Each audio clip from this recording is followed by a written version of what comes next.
Good Sunday morning and welcome into the Sports Source. We got information. We got a nice panel here today. We got Chuck over here shuffling cards that he'll be showing you a little bit later.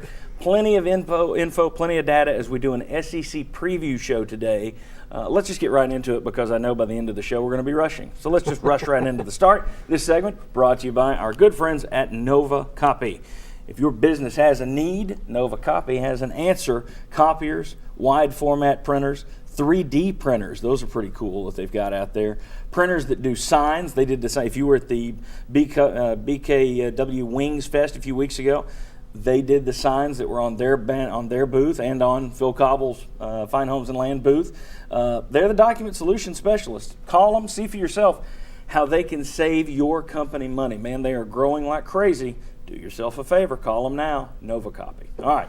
Introduce the panel today. We have right over here from Sports Talk on the Sports Animal 99.1 and 990, Jimmy Himes. We have freelance contributor to the Knoxville News Sentinel, Mr. Outdoors, Bob Hodge. Good morning. We have right here Chuck Cavaleris from Tennessee Golf Central. Yes, sir. One of the many venues where folks can find you. All right. Before we get into the SEC preview part of this thing, I want to touch on a couple of Tennessee topics. The News Sentinel reported it, I believe it was yesterday. But the Directors' Cup standings now out. Tennessee finished 40th in the nation. That is the worst ever finish for that's the all-over athletic department grade. You get points for your finish in your league and for 10 of your men's sports and 10 of your women's sports. And Tennessee was 40th. The previous bad was last year at 37. The previous bad before that was the year before at 33. So they've been going downhill the last 3 years. The positive is that number 40 is out of 292 schools. The negative is that you've got about a top 10 budget and you're finishing 40th. How much of this do you put on Dave Hart, who is in his third year, or how much of it is just, do you put it on Dave Hart, or do you say he inherited a lot of messes in a lot of areas? Have at it. I will say he inherited a lot of messes in a lot of areas. I think it's still way too early. I mean, in the major sports, he's now got mostly his coaches in there. So I think it's still going to take a couple of years to turn around. But I mean, I think what you're seeing is the decline that started 4 or 5 years ago and everything. Yeah, I agree with Bob. I mean, it's not his fault that football is in the decline, baseball and some other sports. But I think this upcoming year is where you start putting a little bit on Dave Hart too, because he's been involved in some of the hirings along the way. But I just think he inherited a mess with a lot of programs. And I do think most of the programs I've looked at are going to be better next year.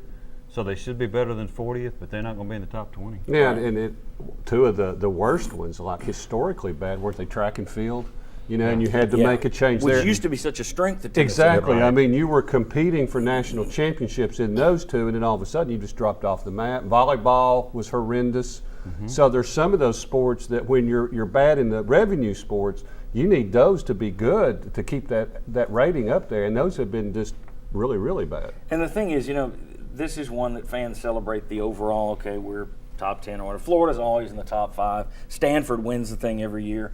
Part of that's because, you know, these programs have gymnastics, which Tennessee doesn't, not one of their major sports, not a revenue sport. Do they even have a gymnastics program? No. Okay, none at all. Okay. I didn't know if you'd have intramural gymnastics. Did some of that when I was in college, but it was usually chemically induced. We have, when you look at shooting, Kentucky has shooting, that kind of stuff. You have schools out there that succeed in sports that most people don't care about. So is it fair to really jump on this? Because let's face it, aside from football, men's basketball, women's basketball, then there's a decline in terms of the interest in softball and baseball. Most of these fans, is it fair to get upset about this when you're never going to go watch them play golf? Not a whole lot. I mean, here's the deal. You count the top 20 sports in the Sears Cup. Stanford has 40 sports. So all they got to do is count their top 20. Tennessee has 19 or 20 sports. So it's what I think is more relevant is what do you do in the SEC, not the Sears Cup. Now that's not very good either. They were 10th in the SEC. The only schools behind them were Vanderbilt, Missouri, Mississippi State, and Ole Miss. And with the exception, well, I think every one of those schools has a smaller budget than Tennessee. That's where it's relevant to me, and that's where Tennessee needs to pick up because they've suffered the last few years. it's also it's reflected in the Sears Cup, but it's really reflected in the SEC, which to me is more of an apples to apples Yeah, comparison. for years and years, that what the Bernie Moore Trophy was a source of pride. That was a big deal. I mean, Tennessee and Florida yeah. always competed for that. Tennessee used to always be up there back Yeah. in the track days. That's right. Yeah, I mean that used to be what got the big headline. You know, hey, here's the results, and you're like, wow, we're doing pretty good. Yeah. But I will also say, if your football program, your 2 basketball programs, if those are doing good, nobody cares. I think as long as football and basketball are good, and baseball, like you said, to a lesser extent, lesser baseball extent, and softball, if you're doing well in those sports, I don't think really anybody gets upset. Yeah, I think you nailed it. If Mm-hmm. Tennessee's winning in football, men's basketball, and women's basketball, you could finish 40th. And if they're winning championships in those other sports, Yeah. finish 40th all you want. I don't think people really care.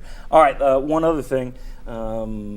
Some brownie points to Dave Hart, the fact that Pat Summitt remains in her position as the coach emeritus. Her pay is going to go from $85,000 to $75,000. But personally, I think giving her an opportunity to be involved in anything was probably a positive.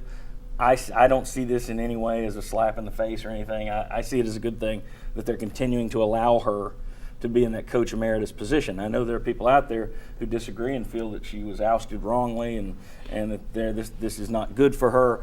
Thoughts on that? Well, the situation she's in is not good for her. That's the sad thing, and Yeah. she's entitled, as long as she wants to be a part of that program and to be compensated for what she built. That's fine. I mean, and there should actually be nothing wrong with that. On either side, yeah. I mean, no it- one it- should complain about paying her that, and I don't think anybody should complain that Tennessee is doing wrong by Pat Summitt No. at this point. I don't No, know. No, I not at all. agree No. with Chuck. In fact, I even go back 2 years ago during the Olympics. We tried to get an interview with Pat Summitt, and they wouldn't allow it because they didn't feel like she was in a position to give interviews. Right.